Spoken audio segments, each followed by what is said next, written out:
সুবহানাল্লাহ। এরপরে দেখুন মৌমাছির দ্বিতীয় বিজ্ঞান, ইঞ্জিনিয়ারিং টেকনোলজি। মৌমাছি বাসা বানালো, সেই বাসা 6 কোণ বিশিষ্ট চেম্বার, এক একটা চেম্বার 6টা কোণ। লক্ষ্য করে দেখবেন, সমান মাপের 6 কোণ বিশিষ্ট চেম্বার তৈরি করলো, লক্ষ লক্ষ চেম্বার। অথচ তার কাছে জ্যামিতি বক্স ছিল না, তার কাছে মেশিন টুল ছিল না। পরিমাপ করে সুন্দর করে এটাকে এভাবে সাজাইয়া এই মৌমাছি ভিতরে মৌ ঢুকাইয়া আবার চেম্বার গুলির মুখ আটকায় দিল, যেন ফোটা ফোটা হইয়া যা সে সঞ্চয় করেছিল তা যেন পড়ে না যায়। এই যে বাসা বানাইলো, এটা হলো তার ইঞ্জিনিয়ারিং টেকনোলজি। এই টেকনোলজি আরো যদি দেখতে চান, বাবুই পাখির কাছে যান।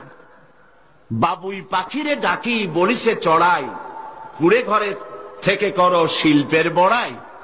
যদিও বাবুই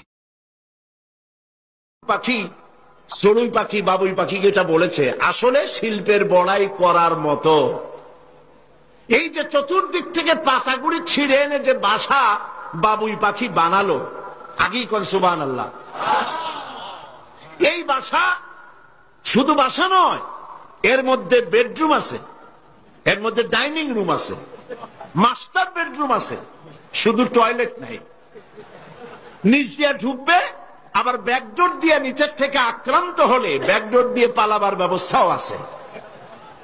এই বাসার ভেতরে কোন বিদ্যুৎ লাইন পিডিপি বা আরইবি কেউ লাইন দেয় নাই, ফলে বেচারা অন্ধকারে তারা স্বামী স্ত্রী কনজুগাল লাইফ লিড করবে কি করে।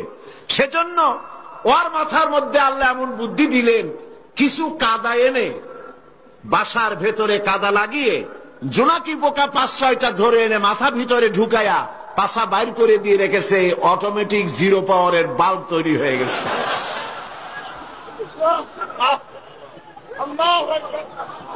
ইঞ্জিনিয়ারিং টেকনোলজি আর কারে বলে? আমার দেশের ইঞ্জিনিয়ার যারা আছেন, এই রকমের বাসা বানানো তো দূরের কথা, ভালো করে বাসাটা খুলুন তো দেখি, বুঝবো আপনি কেমন খুলতে পারেন। খুলতেই পারবেন না, বুনানো তো দূরের কথা। এটা গেল 2 নম্বর টেকনোলজি, ইঞ্জিনিয়ারিং টেকনোলজি। এরপরে হলো মেডিকেল সায়েন্স, চিকিৎসা বিজ্ঞান। আল্লাহ রাব্বুল আলামিন মৌমাছিকে বলছেন, সুম্মা কুলি মিন কুল্লি সামারাতি ফাসলুকি সুবুলা রাব্বিকা যুলুলা। সব রকমের ফুল থেকে মধু চুষে নাও আর তোমার রবের নির্ধারিত পথে চলতে থাকো।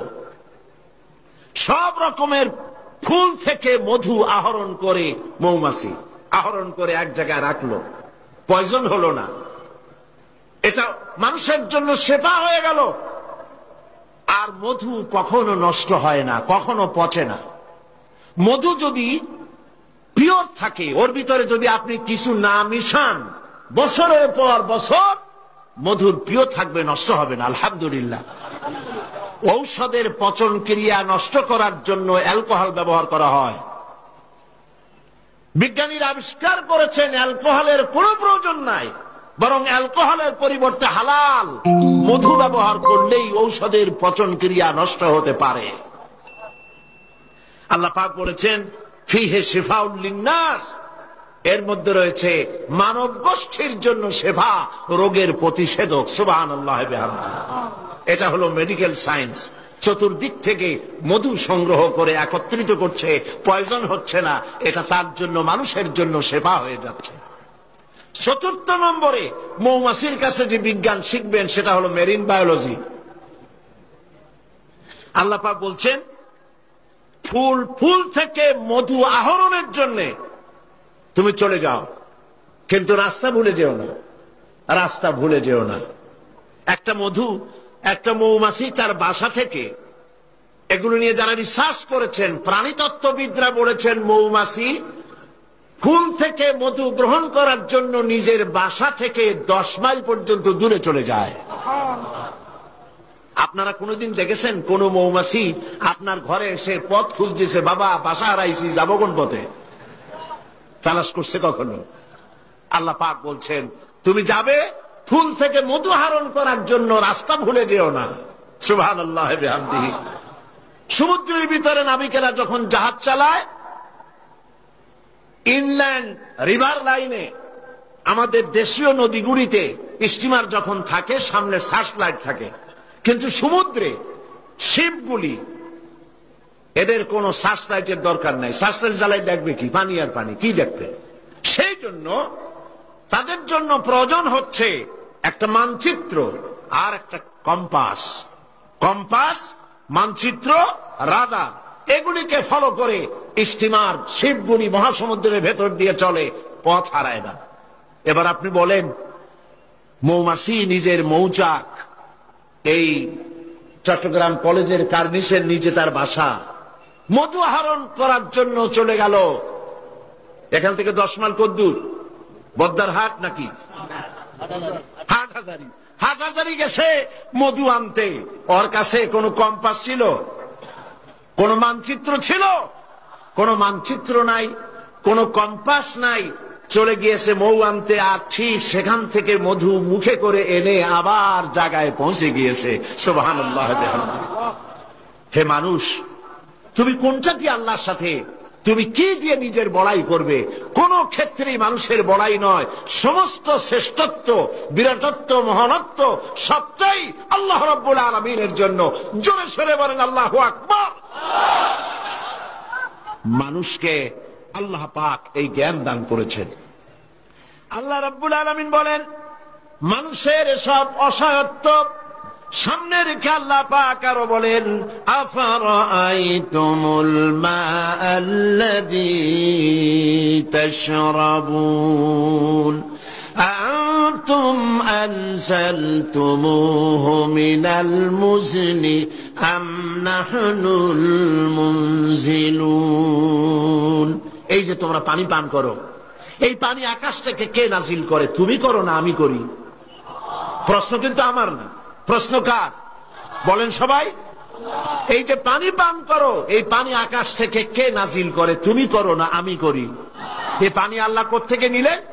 সমুদ্রের পানিগুলিকে বাষ্পীয় আকারে উত্থিত করে মেঘমালায় পরিণত করে সেই নোনা পানিগুলিকে এর লবণাক্ততা দূর করে আল্লাহ পানিটা যে নাজিল করলেন, সেটা কি লোনা না মিষ্টি? আল্লাহ পাক বলেন, লাউ নাশাউ জাআলনাহু উজাজান ফালাউলা তাশকুরুন। আমি ইচ্ছে করলে আকাশ থেকে পানিগুলি লবণাক্ত আকারে নাজিল করে দিতাম, বর্ষণ করে দিতে পারতাম। তা না করে আমি যে মিষ্টি পানি তোমাদের দিলাম, লবণাক্ততা দূর করে যে মিঠা পানি দিলাম, কেন তোমরা আল্লাহ রাব্বুল আলামিনের শুকর আদায় করো না? আল্লাহ পাক ইচ্ছা করলে পানি তো সব শুকায় দিতে পারেন, পারেন না? আল্লাহ ইচ্ছা করলে পৃথিবীর সমস্ত পানিগুলিকে শুকায় দিতে পারেন। সেই পানি আবার কে এনে দিতে পারেন আমাদের সামনে? আল্লাহ পাক পারেন। সুতরাং আল্লাহ পাক মানুষের অসহায়ত্ব দেখাচ্ছেন, তুমি আসলে অসহায়, যা কিছু পেয়েছো সব আমি তোমাকে দান করেছি। এই জন্যে ফাসাব্বিহ বিসমি রাব্বিকাল আযীম, ওই আল্লাহ পাকের বড়ত্ব, তার তাসবিহ তোমরা ঘোষণা করো। সবাই পড়েন সুবহানা রাব্বিয়াল আযীম। তুমি কত অসহায়, খুব মাতব্বরি করো, কিন্তু সমুদ্রে যাও তো। সমুদ্রে যখন মানুষ যায়, ওয়াইযা গাশিয়াহুম মাওজু কাযুলাল, যখন সমুদ্রের ভিতরে বিরাট তরঙ্গমালার ভিতরে মানুষ যখন পড়ে যায়, আল্লাহ পাক বলেন, দল্লা মান তাদউনা ইল্লা ইয়াহু। যখন সমুদ্রের ভিতরে তুফানে পড়ে যায়, তখন আল্লাহ ছাড়া সবাইকে তারা ভুলে যায়। শুধু তখন মনে পড়ে আল্লাহ আল্লাহ, আল্লাহ ছাড়া তখন আর কিছুই মনে থাকে না। অতএব তুমি নিজেকে যত বড় মনে করো, আসলে তুমি এত বড় নও। তোমার আসল মর্যাদা কি সে কথা আল্লাহ পাক বলছেন। এবার দেখো তোমার মূল মর্যাদাটা কি। আল্লাহ পাক বলেন পৃথিবীর মানুষের মূল মর্যাদা হলো ওয়ালাকাদ কাররামনা বনি আদম, আদম সন্তানকে আমি সম্মানিত করেছি, তুমি আমার সম্মানিত মেহমান। পৃথিবীর মানুষেরা আল্লাহর সম্মানিত মেহমান। ওয়া হামালনাহুম ফিল বাররি ওয়াল বাহর, আর আমি তাদেরকে জলে এবং স্থলে সওয়ারির ব্যবস্থা করেছি। ওয়া রাযাকনাহুম মিনাত তাইয়্যিবাত, আর উত্তম হালাল খাদ্য আমি তোমাদেরকে দান করেছি। সুবহানাল্লাহ বিহামদিহি। সম্মানিত মেহমান, সেই জন্য আল্লাহ যত খাবার দিলেন সমস্ত খাবারগুলি ঢেকে ঢুকে সুন্দর করে আমাদের সামনে পরিবেশন করেছেন। সুবহানাল্লাহ বলেন। সম্মানিত মেহমানের সামনে খোলা খাবার নেওয়া ভদ্রতার বাইরে, আমরাও তা করি না, ঢেকে ঢুকে নেই। আর আল্লাহ পাক এই মানুষকে সম্মানিত করেছেন বলে যত খাবার দিলেন সমস্ত খাবারগুলি ঢেকে দিয়েছেন। আম আল্লাহ কভার করেছেন, কাঁঠালকে কভার করেছেন, কলাকে কভার করেছেন, বেলকে কভার করেছেন। যত খাবার দিলেন সমস্ত খাবারগুলিকে রব্বুল আলামিন কভার করে সম্মান করে সুন্দর করে ঢেকে ঢুকে মানুষের সামনে পেশ করলেন। তোমার মর্যাদা, মানুষের আসল মর্যাদা হলো, মানুষের আসল মর্যাদা আল্লাহ